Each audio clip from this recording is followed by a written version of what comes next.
is pleased to bring you our feature presentation. To return some videotapes. To return some videotapes. To return some videotapes. To return some videotapes. To return some videotapes. Videotapes.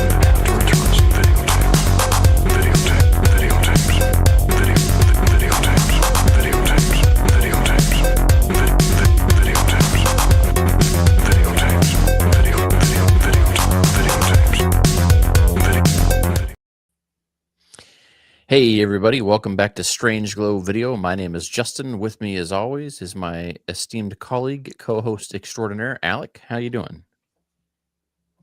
I'm good. Sorry, I just heard some tapes crashing down and I'm confused. Well, that's not good. That's not good at all. Especially when your whole aesthetic is based on cassette tapes. Yeah. Sorry, I'm keeping an eye on my cat tonight. He's a little, he's still recovering. Well, that's why we were off last week, was kitty cat issues. The week before that, I think we were off too, but I think we just had a busy couple of weeks. So Yeah. But here we are, making up for lost time, approaching our 5th year doing this. Yeah. So tonight, we're not going to talk a movie per se, but a movie, right? So it's interesting because with David Lynch's passing, we decided we'd talk some David Lynch, and we settled on talking about the Twin Peaks International pilot, which is about 20 minutes longer than the United States version. This was released overseas mainly to have a cohesive kind of a made-for-TV movie concept, assuming that the pilot wasn't picked up, from what I understand. You can correct me there if I'm wrong. Yeah, something like that, pretty much. That's the scope of it. Yeah, so which is funny because I just started rewatching Twin Peaks. So I watched the regular pilot last week, I think last Friday or Saturday night. And maybe it was a few days before that, but really enjoyed it. That first episode is always just so good because it just really sets up these characters. And then the music and the score of this, Angelo Badalamenti, his score is so fucking good. Excellent. Yeah. Yeah, I love that score.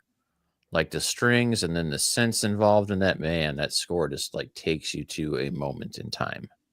It's beautiful. Yeah, I haven't started rewatching the series yet. I'll be doing that February 24th, but I'm excited to get into it. Yeah, and I debated doing that, but this year I'm trying to go through everything Twin Peaks. So I've already listened to the Dale Cooper tapes, an audio version of that. And then I'm going to read the Laura Palmer's Secret Diary and then the other books that go with it and just try to take it all in as an entire cohesive project, which the timing works out well because the Twin Peaks Z to A box set re-release. And I don't even want to, do you want to say that's a re-release? Because it doesn't have all the extras and the fancy packaging, but it's a re-release of the discs. They're the same, so yeah. So I think that's kind of, from what I'm understanding, is most people's favorite box set they've done of this. It's the most comprehensive out there. Besides, a couple of the DVD sets had a few things that may not make it on there. Is that right? Mm-hmm. Gold Box has some coffee commercials and SNL stuff, and then the sets before that have some exclusive commentaries, some stuff like that. I don't think it has all the same stuff as the Criterion Fire Walk with Me, but I might be wrong about that, but I don't think it does. Yeah, so it's unfortunate when they do multiple sets like that, but we're collectors anyway, so I don't think that really hurts us in any way, shape, or form. It just adds to the collectability of these things, like which set and for why. So, but if you're just getting into Twin Peaks or you heard of Lynch's passing and you're just jumping in right to it right now, pick up the Z to A. You can get really good deals on it right now. I think it's retails for $69.99. I got it through deep discount because I was able to get a lower price than Amazon at the time, and then I had a 10% off coupon, and they both have free shipping. But then I saw Amazon has it down to 55 again. So, pick your poison. Just do your research and don't buy it at 70 because you can probably get it for $15, $20 cheaper than that. So, just look around when you get it. But that's the set you want to get. Yep. And if you're a completist, then you want to get those other ones too. But For sure. This will be probably the last Twin Peaks thing. Well, actually, I'll need Firewalk with Me on both VHS and Criterion, and after that, then I'll have everything physical media-wise that I want. That does not include cassette tapes or like Laserdisc, though, I guess so. Yeah, I was going to say, because you said you had the VHS copy of the International Pilot, right? Mm-hmm. They released on VHS and on Laserdisc. The Laserdisc is beautiful set. I did some research earlier tonight, just kind of reading about it, and I was like, that's a nice release there. Yeah. So there's the big debate going around, though. There's people that are like really against this International Pilot version. It's crazy because, I mean, if we didn't have this, we wouldn't have so much that Twin Peaks became, because this stuff that was in this was shot before, it was shot with the pilot, and the pilot was shot months before the actual season 1. So, yeah, well, there's a lot of concepts that made it into that didn't end up in that first regular episode, the pilot episode on its own, the American version anyway. And lots of the clips that didn't make it in to the actual pilot made it in later episodes. So, yeah, it's really, if you want to see the complete story, you don't have to see this, but it's worth checking out just to understand like what could have been. It's kind of that alternate reality version of this. Yeah. It does feel a little bit rushed. It doesn't feel comprehensive in any way, shape, or form, but I think you really have to just level set your expectations for this and not overhype it too much. But I was excited to watch it tonight. So yeah, it's fun. It's unique. There's stuff in there like the weird bit with Andy and Lucy getting the call. He's like playing with the paddle ball thing. She's playing with the paddle ball and he's playing the trumpet, and he takes the mouthpiece out when she tells him to get off the phone, or when she's on the phone, which is pretty amazing. Like, those characters in there really are great. A lot of the other characters, the background characters, don't get enough time in this for many reasons, right? Especially this extended edition, because they're just trying to wrap it up. But we get the Black Lodge in there at the very end, which is pretty cool. We get to see that 25 years later, so we already have that kind of concept set up. So when the return happens, like, you're already expecting this. The fact that they actually waited and were able to pull that off in a similar age gap, right? When was it? Was that actually 25 years when they? It was about close. Like, it was like maybe 26 years by the time it aired, but like, I don't know exactly. The thing about it is, the original Twin Peaks, like David Lynch was running a campaign to try to get the show saved because it was getting like, it was just not doing well, and they started airing it in weird times and places and stuff, and then people lost track of it, and he was going, like, literally there's clips of him on the late night shows being like, yeah, save Twin Peaks, please watch it and stuff. Yeah, that's crazy to think that this series, I would say, really set up and allowed X-Files to be successful. Oh, for sure. Right? Like, Without just the the pilots having alone, caught comparing on. those two. It's great. Yeah, I think like X-Files never could have been what it was without having this as the precursor. And I'm so glad we got more of it. But this first international pilot episode, man. And the edit's pretty seamless, right? Since they shot all this at the same time, it feels pretty natural. There's a few minor changes throughout the overall edit before you get to the additional runtime, basically, to kind of wrap up the murder plot. Yeah. And it just got me thinking, do we hear Bob talk very much in the other versions? In the Lodge you do. Yeah. But that's it, like at the end, pretty much. Yeah. And so to me, and it's then in Fire Walk with Me you do as well, but oh yeah, that's true. It's so different to see his character there so early on. Yeah. But that portrayal is money. Like, that is such a good portrayal.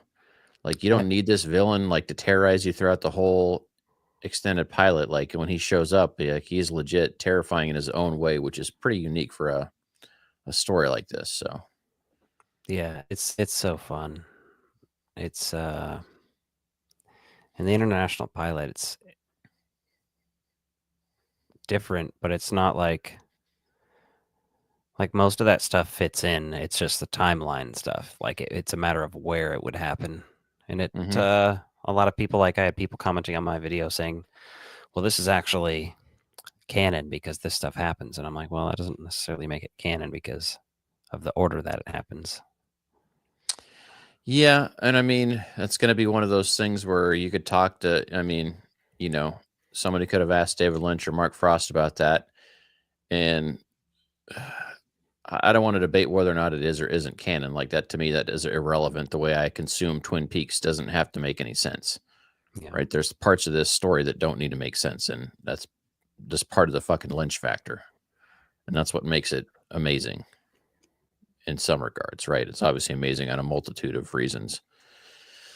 So, you accidentally picked this up on VHS back when you're collecting it, and it's gone way up in value over the last couple of years. Yeah. And is that what you watched it tonight or before the show? Was the VHS copy, or did you watch one of the DVDs? I actually didn't even watch that. I watched my video I did on it because I highlighted the changes in the video into that. Oh, and okay. I didn't want to blow my load a month early and watch the whole pilot. So, okay, that makes sense. I got Fair enough. some clips of the changes though, and I've watched it many times. So, yeah, I had a good time watching this. I mean, just the fact that I was able to watch the regular pilot a few days ago on its own, let that soak in, and like really kind of get me hyped up for the rewatch. now clarify: was this on your DVD set? You said, or your Blu-ray set? Yes, so it's not listed on there, but when I did some research on the different fandom sites, it basically has the entire mystery. The first 8 discs of that are basically almost identical as far as what I've understood to read it. Because I have the television series or whatever they call that set, and then I have Fire Walk with Me as the Criterion edition Blu-ray separately. Yeah. But I'm getting the Z to A set just because there's some extra stuff in there that I think is worth grabbing. Yeah, that 4K stuff alone is going to be interesting at least. Yeah. Yeah, I'm excited to get it in and just really dive deep into this world. But there's just so many of these characters that, knowing where these characters go later on, it's interesting to watch that. Just because it's so to the point. But it's so bizarre in its own right too, because when you get to the Black Lodge, you have no idea what the hell is happening in this pilot. I mean, you do because obviously we're Twin Peaks fans, but you don't because you're like, well, what the hell? They don't have any kind of lead up to get to there. You're just like 25 years later. Yep. And so it's pretty fascinating there. No, it's fun. This is easily my favorite television show of all time. And then the one-armed man. Was not me, it was the one-armed man. Yeah. Fucking great. He's good in this. I actually like his portrayal quite a bit in this extended version of this, where he's kind of being the shady guy on the telephone, and then even in that hospital. Really quite enjoyed his portrayal there, how he pulled that off and how that character was interesting without having it be extended and kind of mysterious. I mean, It was like short and mysterious, not extended mysterious. So I think that works out really well for it, though. Yeah, it's fascinating seeing him and Bob down there, and some of those clips of Bob are reused as well. But it's funny, they go and meet him in the autopsy room or whatever. They're just like, so where's Bob? And he's like, oh yeah, he's just down in the basement doing like some ritualistic shit. Yeah, with candles, like he's about to, resurrect Vigo or some shit down there. Yeah, that's kind of the vibes I was going for. I was like, okay, very supernatural. He's Bob. He's Bob. You are like the buzzing of flies to him. Yeah, that was good. I think when we start talking about just Lynch in general, right? It's been a couple of weeks now since he passed, and you want to talk about a comprehensive, well-rounded artist. I mean, the man dabbled in every art form pretty much out there. Oh yeah, he wanted to be a painter growing up. Like that was his main thing. Yeah. Very Yeah, I interesting. mean, between painting, art, photography, music, you know what I mean? He does it all. And so I think the best part about him, which if you come from linear storytelling, which, so many people really are trained that way by modern media for the most part, it can be a little difficult to get used to Lynch's works at first because it doesn't have to make sense. So if you want a clear linear story that's all going to be able to add up and make total sense to you, you're never going to get that. Yeah. I mean, you'll be able to take your ideas of it, but it's always open to interpretation by the individual viewer. Well, Right? yeah, So, especially if you're talking some of his like Twin Peaks and all that stuff. mhm. You start to talk about some of his work. Obviously, the straight story is a different case. Yeah, I mean, that's the one thing that he didn't write. He directed that, and that's kind of like the asterisk on his filmography, I would say, right? It's very interesting movie still. But then there's like Dune. Obviously, Dune is a linear story. Blue Velvet, Mhm. I would even argue, is pretty linear. Yeah. And Wild at Heart's a little crazier, for sure. And then they start getting weird as fuck with Lost Highway and Mulholland Drive and Inland Empire, and they sort of become what Twin Peaks: The Return would become. Like that's why it all Mhm. kind of fits together in this like weird Well, sort of like Lynchian universe, right? yeah. I mean, you even go back to Eraserhead, though. Oh yeah, Racerhead feels like Twin Peaks: The Return as well. Like there's so much connection there. Well, and that's fascinating too. Like,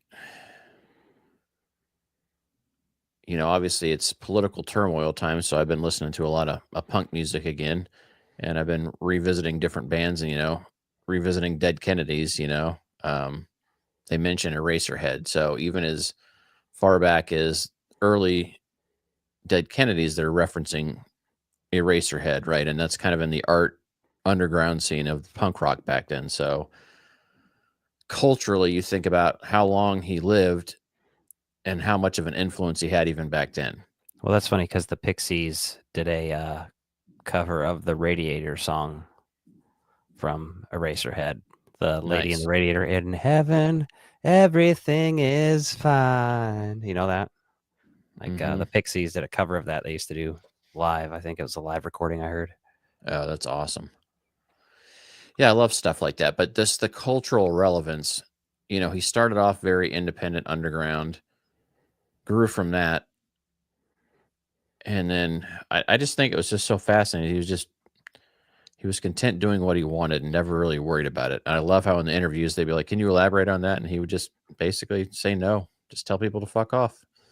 No, Yeah. No, I don't need it's to. that, and I I don't. love like the weird little moments, particularly that one where he's just like, I've just had two Cokes, two cookies and a Coke. Mhm. Phenomenal. It's that clip. It's all the different interviews, and he's always just a very interesting person. And the Return has so much behind the scenes footage that so many interesting things came from that. Like we used to drop those sound bites all the time. Mhm. Him saying, "Who gives a fuck?" Mhm. and "Fucking A, man." Yeah, I mean, when we were using the sound bites on the show all the time, those were hot in rotation just because they're so relatable for so many situations, right? Yeah. And then you think about his writings, he was very big into transcendental meditation, which I've read his book on that. And I got interested in that just because of our conversation with Billy Worth. We were doing the Lost Boys event in San Antonio. And I'd heard a lot about meditation before then. I'd tried it a little bit, but that was one of the things that was like, okay, Billy made it make sense to some degree. And then, having Lynch be so interested in that was fascinating to me.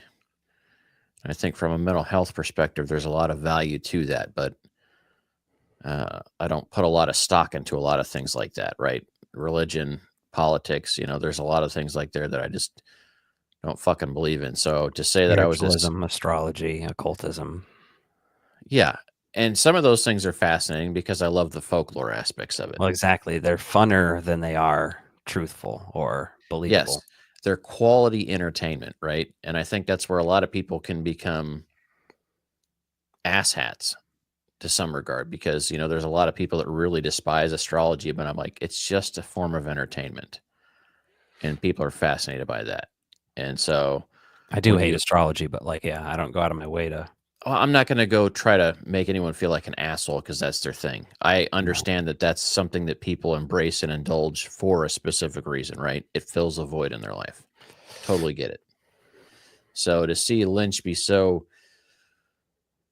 open-minded as an artist and yet so fascinated by meditation was pretty interesting, and then he was such a heavy smoker and coffee drinker his whole life, to know that he didn't get so many projects done because of his emphysema near the end, and then especially like during the COVID times and early on and then post that, like it just really just didn't work out to get out and do much. But you just get glimpses of this very genuine, very interesting person, when he's doing his daily weather on YouTube and early COVID times and things like that. And so just a fascinating individual. Oh yeah. There's another favorite video of mine is when he's just sitting there. Actually, it's not even of him. It's of Angelo, I think, writing Laura Palmer's theme with David Lynch, and David Lynch being there and being like, okay, so we're walking in the forest and it's foggy and we're walking and it's dark and it's gloomy. It's gloomy everywhere. And he's like describing all the shit. And then he like basically ends up, and now it's getting a little lighter. It's a little moody, and goes on. And it's just like he's doing a sort of a impression of him. But it's so fascinating because as I listen to that score is so good. Every aspect of it. And like, not to get too existential about it, but I'm always thinking like, what kind of music do I want played at my memorial service? Like, because I don't want to be buried, like cremate my ass. Like, I don't need to fucking take up any more real estate than I already have. Everyone's going to be crying their eyes out to Laura Palmer's theme at my funeral. Oh, that's what I was thinking. I was like, do you play that? And then at the end, like, do I go with like some Back to the Future Alan Silvestri? Do I go that route too? But I'm just like, man, this is like such the mood because it's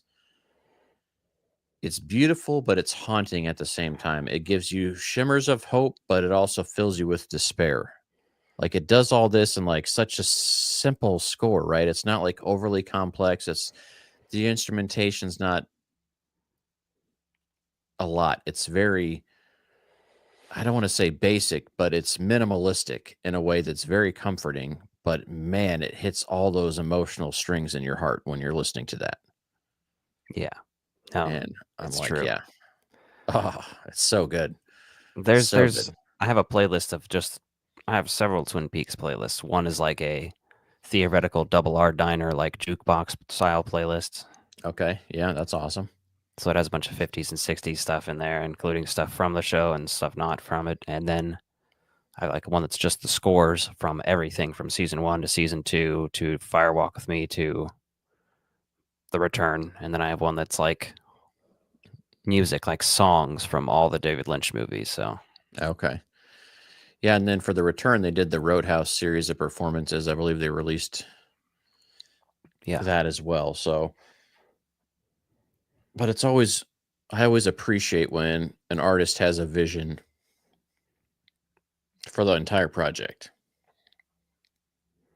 I mean, he was able to orchestrate these ideas and work with the composer to get this like just this right way, and like they worked together and understood each other. And man, because you think about it, Angelo also did Dream Warriors. Yeah, he did Christmas Vacation. Yeah. Right. And you think about that and you're like, okay, like Christmas Vacation, like he understands the assignment in a great way because Christmas Vacation, he knew this is this kind of like big cheesy Christmas movie and it works. And then you hear this stuff about Laura Palmer and you're like, I want that played at my funeral. or my memorial service, and it's just fucking wildly and drastically different, but it can capture those moods. Like, it's fascinating. I'm just picturing Laura Palmer's funeral where Leland jumps on Mhm. the casket. Somebody better jump on my casket at my funeral. Oh, you don't want to be cremated? Well, I'm not really that worried about it, to be honest, but Okay. I don't want Yeah. anything to happen. Let me live forever. Well, yeah, but Let's I avoid mean, that. yeah. Or then you read a book like Tuck Everlasting or whatever, and they're like miserable because they just don't die. Yeah. You're like, damned if you do, damned if you don't. All right. Yeah. Yeah, I mean, I took the news pretty rough. Like, and I saw that before you. I assuming you were sleeping in, and I was like, oh fuck, do I try to call him? I was like, nah, I don't want to call him and tell him that. I was like, that's a dick move. I was like, if he answers the phone, and like the first thing I blurt out is David Lynch passed, I'd be like, that's like a kick in the face when you wake up. Like, I don't need to hear that shit right away. Like, nothing, come naturally and let me mourn. But here's how it went. I woke up that morning, looked at my phone. My notifications was Instagram, so I logged into Instagram, and it was like, Justin West has invited you to collaborate on a post. And I was like, what's this? And it was like, David Lynch is dead. And I was like, well, fuck. So it was me that spilled the news. Well, I guess better me than doom scrolling anyway. Yeah, so then I was like, shit. Like, this is such a bummer just because he was working on some things. Yeah. Possibly, or he was trying to the last couple of years. And with COVID, I think that really just sealed the deal and made it impossible because then he got sick after that. Well, he got sick after that. And then I think just being, he just didn't have the energy to really do much. Yeah. And then there comes the argument of, like, do you let those projects just go? Which I'm assuming they will, right? I don't think they'll try to do that. But then I look at other aspects of art, right? And I look at books and I think, I'm a pretty big Michael Crichton fan, but you know how many fucking books he's released posthumously that have been fucking not even ghost author, but just finished by somebody else. Like, they took his manuscripts and they finished ones. And I'm assuming all those books that weren't finished were ones that he wasn't satisfied with or didn't want to be finished for one reason or another. And then you just have somebody else finish it just for his name. And it's literally like cash grab at his name.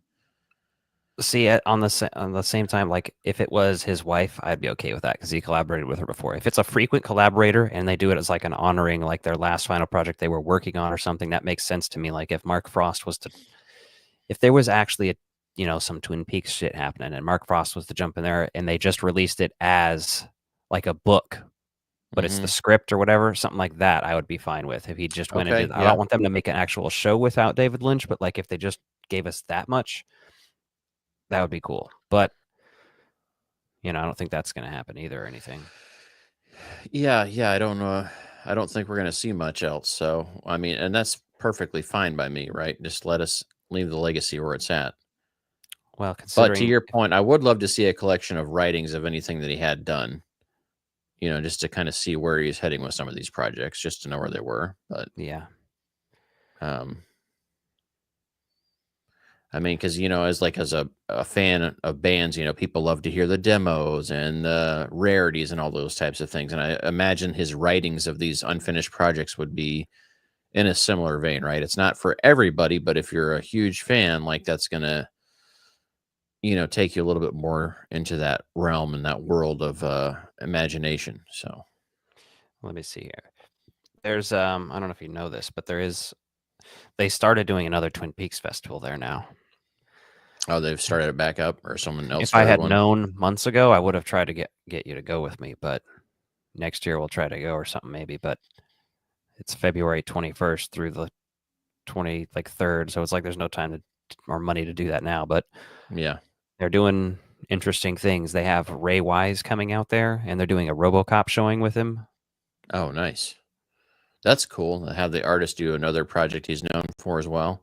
Yeah. And I like that. Like something called Wisteria Lodge. Wisteria was the name of a project that he was working on for Netflix. I don't know what that means. Cinema Unwrapped, Leland's Karaoke, panels.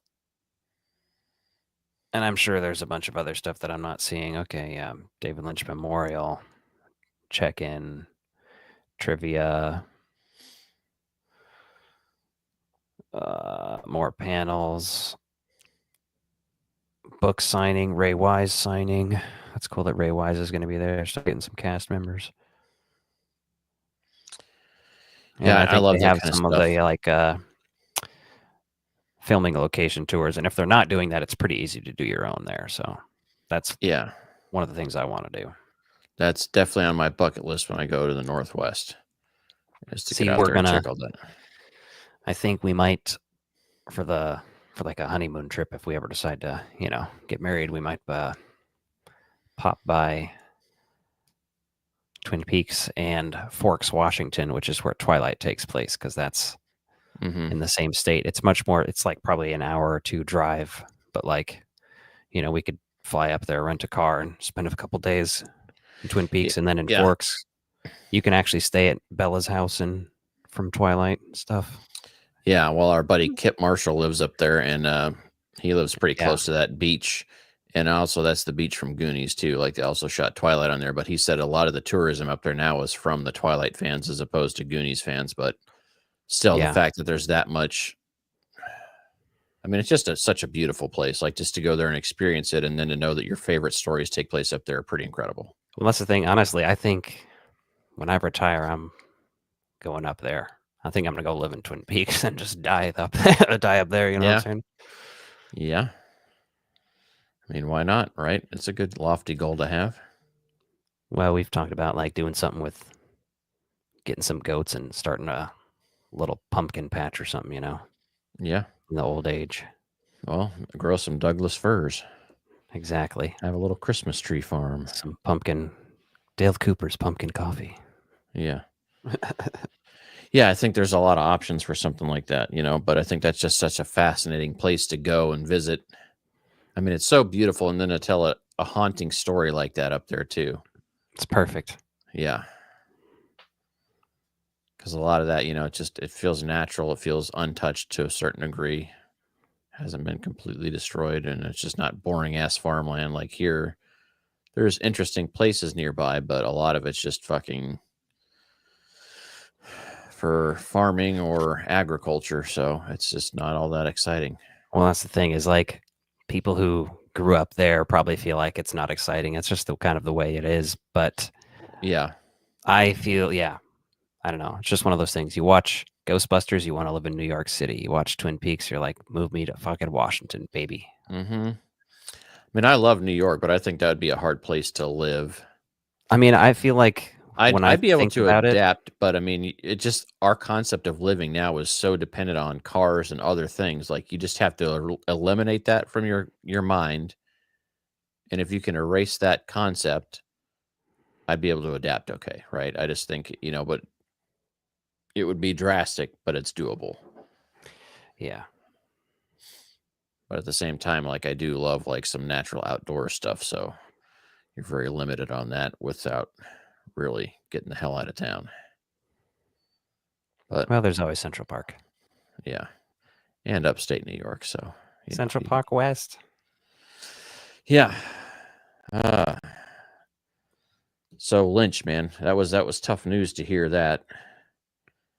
And then coming right up is your birthday. Your birthday's tomorrow. So just coming right as we end this show tonight, you will be turning 34. Yeah, I don't like it. Yeah.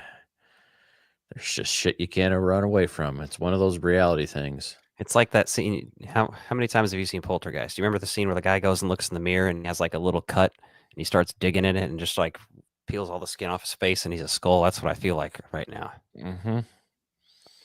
Yeah, wait till you turn 40, buddy. The existentialism only gets worse as you get older.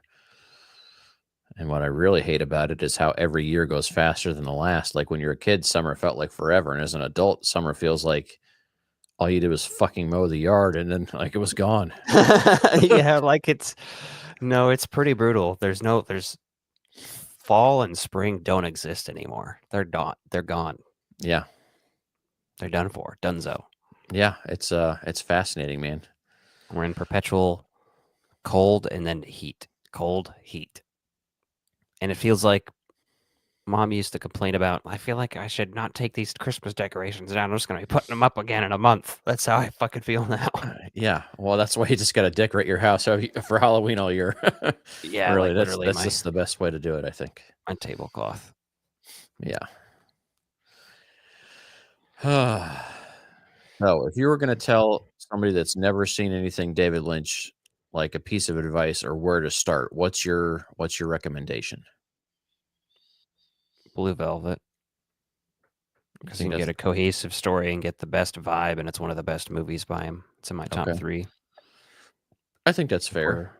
I would say I don't. that's I forget. I always don't include Fire Walk with Me when I'm thinking about David Lynch movies. I just include that with Twin Peaks. So yeah. I mean, it's a movie, but it could have been its own season. You know what I mean? So it's a tough one because that just falls into the whole its own thing. that Mulholland Drive and Lost Highway are my top 3. I know a lot of people maybe not so hot on Lost Highway, but I know it has a lot of people who love it too. So Yeah, it's Bill so Pullman. interesting that people have such strong opinions about that. But I mean, who doesn't like Bill Pullman? I guess there's people out there. I mean, he worked with David Lynch, Mel Brooks, and the legendary Roland Emmerich. Yeah, yeah. I mean, you look at it, man. That's not a bad. It's not a bad go at it. That's fucking crazy, man. Mm-hmm. Yeah, but rest in peace, David Lynch, man. That's been a big one coming for us. Yeah. But there are things to look forward to. So a few things I'm excited about coming into this new year. Obviously, it's Back to the Future's 40th anniversary. We've got Christopher Lloyd's coming to the local Comic-Con here, and I'm pretty excited about that, but the pricing of all that stuff is just so Right. fucking absurd. You're just Yeah. like, if you get a ton of them, like it's going to be really cool, but really fucking expensive. Right. At that point, do you want to try to wait in a line like that? Are you even going to be able to get through it still? Yeah. Unless you have to reserve a photo to be able to get any time with him. Yeah. You know what I mean? And that's where that becomes an issue. Yeah. I And wish they're they don't. having a lot of people back at it this year, to be honest. Same with Crypticon. Yeah. So, Yeah. And so I'm excited for the Back to the Future's 40th anniversary. Obviously, Child's Play 3 was shot like an hour and 40 minutes from here where we live in the Kansas City area. It's a little longer for you, but for my oddly place, enough, that was on my top 10 movies of 1991. Yeah. And I'm excited about this. So this summer, they're going to have a showing out there of that at the site where they filmed it at the old military school and do some things. So that's going to be a pretty cool concept, pretty cool event to go to. We'll have to bring the old camera out and film it, since we've talked about doing that for a long time, like going out there and seeing the film sites. But this time we'll actually have access to it, probably. Like, you know what I mean? Well, So the nice thing is this will actually be an event with other fans and like that. Because otherwise, yeah, it's less than a 2-hour drive just to go out there and check it out. But I think this will be. They're doing a film tour too. So yeah, yeah. So I think that'll be awesome. I'm looking forward to that. I think that's middle of July, late July, something like that. Yeah. So there's definitely some things to look forward to. Obviously, tons of movies coming out, and Terrifier 3 on VHS at Walmart. Another double tape. They're popping up. Haven't found one yet myself, but yeah, I checked. I was by Walmart the other day. I checked, and they didn't have any of the horror stuff like that. So disappointing. Yeah, it's like that bloody disgusting section they have going now. It's only at particular Walmarts. It's in weird ones. Like it's in out of the 6 that I know in the area, it's in 3 of them, and it's not the 3 you'd expect. Yeah. So, I mean, what do you do? I mean, there's tons of movies coming out this year. The Substance is out on 4K and Blu-ray and all that at Walmart now too, if you haven't picked up a copy yet. Yeah, I saw that. Yeah, just until tax returns, things are a little tight, so I'll be kind of holding off on a few things there, but feel you. Very excited about all the good stuff coming this year. And really, I mean, I feel like I'm not as hyped up for all the movies coming out this year, but I also haven't been like logging my list. I feel like that's something we're ripe to do sometime soon, is to like make our list of movies for this year to kind of see what's worth it. But honestly, I mean, even last year, some of my favorite movies weren't even on my radar at the beginning of the year, right? The Strange Substance. Yeah, The Substance wasn't on there. Strange Darling wasn't on there, right? So there's tons of stuff that just hadn't hit the radar. So I love those types of movies too. I love being pleasantly surprised by something that's coming out that's been low key or didn't have a crazy marketing budget, and you're just utterly impressed and surprised. Well, that was something we could do maybe next week, is talk about 10 movies we're each hyped for this year or something. Yeah, 10 movies or shows, and I've been catching up on a lot of TV shows, good or bad, but it's there's so much out there now. Yeah. So, and then obviously the Twin Peaks rewatch, I'm really going to, like I said, go deep in my own channel on really kind of going through the whole story, taking it all in. Yeah. Do a rundown on it, and it's our 5th year, coming up. Our 5th year anniversary is coming up here in a couple months. So, and I think for us, we've got a lot of stuff to look forward to. To be doing anything for 5 years is pretty impressive. Yeah, it's pretty crazy. I think about 5 years and I think, okay, Ghostbusters to Ghostbusters 2. Yeah. But I think about all the bands I played in and all the shit I did in those bands and those, in less period of time. 5 years is a pretty solid stretch for anything. So to be entering that 5th year right now and going through, like, we made it through 4 solid years, had some really amazing accomplishments, but just looking forward to keeping this going and just having a good time with it all. So, yep. But yeah, pour one out for David Lynch tonight if you got one to pour out. And then, we'll be back at it next week and we'll be talking probably our favorite movies. We may talk Wolfman if Alec gets a chance to go and see that. We may just shoehorn that in there because once you see it, we'll see what your thoughts are. See if you want to deem a whole episode to it. But yeah, I definitely have thoughts on that. I want to get out at some point as soon as we can. So sounds good. All righty. Well, you take care. Have a great night. And anyone that was watching, I appreciate it. But we'll see you back at it next week. And take care. Good night, everybody.